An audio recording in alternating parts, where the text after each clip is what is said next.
Hi ಎಲ್ರಿಗೂ ನಮಸ್ಕಾರ. Welcome to my channel vibe with Shruti. ಎಲ್ಲರೂ ಚೆನ್ನಾಗಿದ್ದೀರಾ ಅಂತ ಅನ್ಕೊಂತೀನಿ. ಲಾಸ್ಟ್ ಟೈಮ್ ನಾನು ಕುಬೇರ ಗಿಡದ ಬಗ್ಗೆ ಒಂದು ವಿಡಿಯೋ ಮಾಡಿ ಹಾಕಿದ್ದೆ. ಅದರಲ್ಲಿ ತುಂಬಾ ಜನ ಕೇಳಿದ್ರು ಇದು ಎಲ್ಲಿ ಸಿಗುತ್ತೆ, ಇದು ಯಾವ ತರ ನಾವು ಅದನ್ನ ಪಾಟಿಗೆ ಹಾಕಬೇಕು ಅಂತ. ಸೊ ಅದಕ್ಕೋಸ್ಕರ ಇದೊಂದು ವಿಡಿಯೋನ ಮಾಡ್ತಾ ಇದ್ದೀನಿ. ನಾನು ಲಾಸ್ಟ್ ವೀಕ್ ನನ್ನ ಹಸ್ಬೆಂಡ್ ಊರಿಗೆ ಹೋದಾಗ ಅಲ್ಲಿಂದ ಈ ಗಿಡನ ಕಟ್ ಮಾಡ್ಕೊಂಡು ಬಂದಿದ್ದೆ. ಜಸ್ಟ್ ಒಂದು ಚೋಟ ಆಗೋಷ್ಟಷ್ಟೇ ನಾನು ಕಟ್ ಮಾಡ್ಕೊಂಡು ಬಂದಿದ್ದು.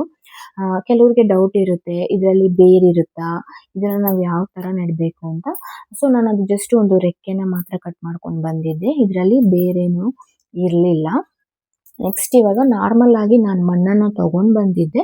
ಅದೇ ರೀತಿ ಪ್ಲಾಂಟ್ ಎಲ್ಲ ಸೇಲ್ ಮಾಡ್ತಾರಲ್ವಾ, ಅವ್ರ ಹತ್ರನೂ ಹೋಗಿ ಸ್ವಲ್ಪ ಮಣ್ಣ ತಗೊಂಡ್ ಬಂದೆ. ಯಾಕಂತ ಅಂದ್ರೆ ಅವರು ಕೊಡೋ ಮಣ್ಣು ಸ್ವಲ್ಪ ಡಿಫ್ರೆಂಟ್ ಇರುತ್ತೆ. ಅದರಲ್ಲಿ ಅವರು ಗೊಬ್ಬರ ಎಲ್ಲ ಹಾಕಿ ಕೊಡ್ತಾರೆ. ಅದೇ ರೀತಿ ಕೋಕೋಫಿಟ್ನು ಕೂಡ ನಾನು ತಗೊಂಡ್ ಬಂದಿದ್ದೆ. ಎರಡನ್ನೂ ಕೂಡ ಚೆನ್ನಾಗಿ ಮಿಕ್ಸ್ ಮಾಡಿ ನಾನು ಇದನ್ನ ಪ್ಲಾಸ್ಟಿಕ್ ಪಾಟಿಗೆ ಹಾಕ್ಲಿಲ್ಲ, ಸೆರಾಮಿಕ್ ಪಾಟಿಗೆ ಹಾಕಿದ್ದೀನಿ.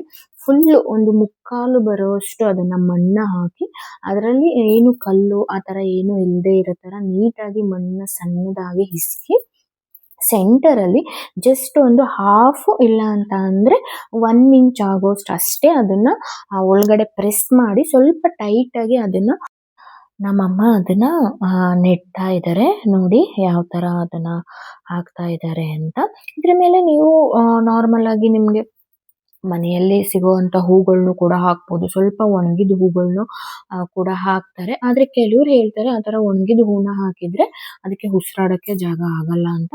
ಆದ್ರೆ ನಾವು ಒಣಗಿದ ಹೂವ ಏನು ಹಾಕ್ಲಿಲ್ಲ. ಇದಕ್ಕೆ ನಾನು ಕೋಕೋಪೀಟ್ನ ತಗೊಂಡ್ ಬಂದಿದ್ವಿ, ಅದನ್ನ ಹಾಕ್ತಾ ಇದ್ದೀನಿ. ನೋಡಿ ಇಷ್ಟೇ, ತುಂಬಾ ಸಿಂಪಲ್ ಆಗಿ ಕುಬೇರ ಗಿಡನ ಯಾವ ತರ ನಾವು ಪಾಟಿಗೆ ಹಾಕ್ತಾ ಇದೀವಿ ಅಂತ.